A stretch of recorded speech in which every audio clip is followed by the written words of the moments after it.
उस दिन आर्या की आत्मा रो पड़ी थी। वो अंदर से टूट चुकी थी। दिन बीतते गए पर आर्या की आंखों में वो दर्द नहीं गया। कहते हैं जब दिल सच्चा होता है तो खुदा भी उसकी हिफाजत करता है, पर जब वही दिल किसी गलत इंसान से टकरा जाए तो जिंदगी बर्बाद कर देता है। एक कहानी है आर्या और आदित्य की। दो दिल जो कभी एक दूसरे के लिए धड़कते थे, पर आज एक धड़कन हमेशा के लिए थम चुकी है। आर्या एक सीधी सादी लड़की जो छोटे से कस्बे में रहती थी।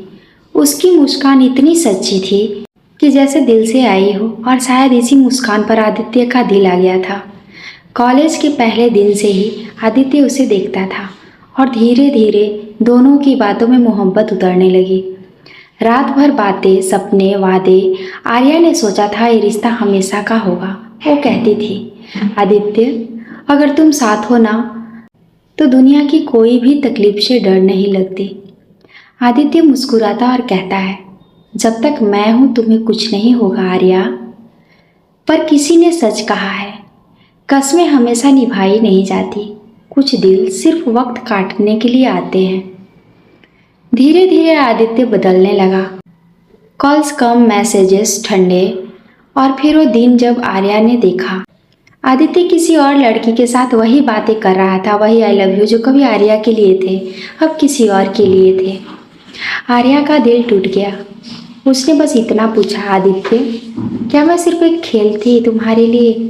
और आदित्य ने हंसकर कहा, आर्या तुम बहुत इमोशनल हो जाती हो, ग्रो अप यार, ये सब नॉर्मल है।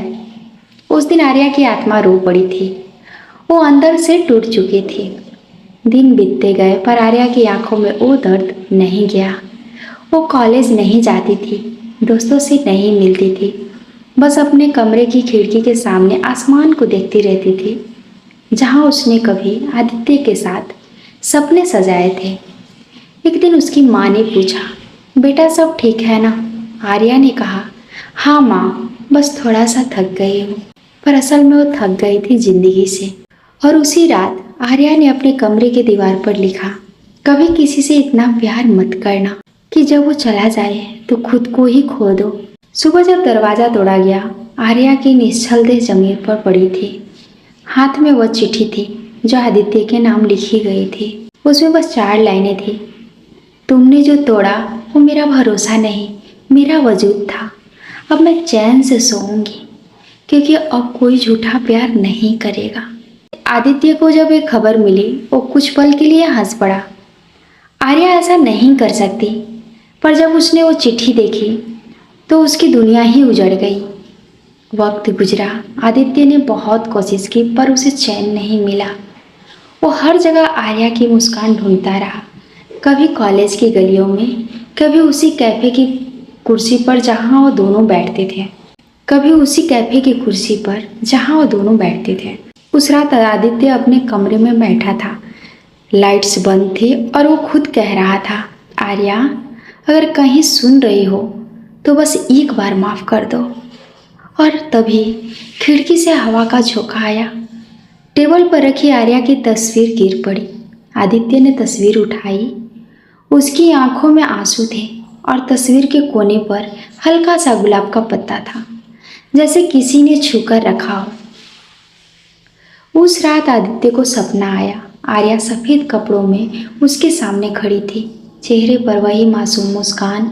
उसने कहा, क्यों पछता रहे हो आदित्य? अब तो सब खत्म हो गया। तुम्हारा धोखा मुझे नहीं मार सका, पर तुम्हारे प्यार का सच अब मुझे शांति दे रहा है।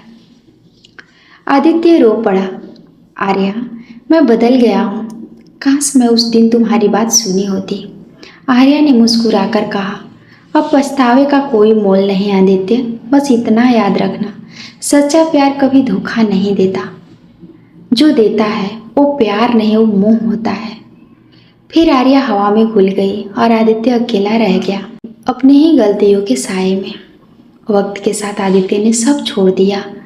अब वो एक स्कूल में बच्चों को पढ़ाता था और जब कोई बच्चा प्यार पर कविता लिखता है तो बस मुस्कुरा देता था। वो आर्या को याद करने लगता था, क्योंकि अब वो जानता था प्यार अगर सच्चा हो तो वो जिंदा रखता है, मारता नहीं। कहानी खत्म हुई, पर शायद किसी आर्या की आत्मा आज भी पूछती होगी, क्या सच्चे दिलों की कोई कीमत नहीं होती? ये कहानी कैसी लगी आप सभी को? कमेंट करके ज़रूर बताना।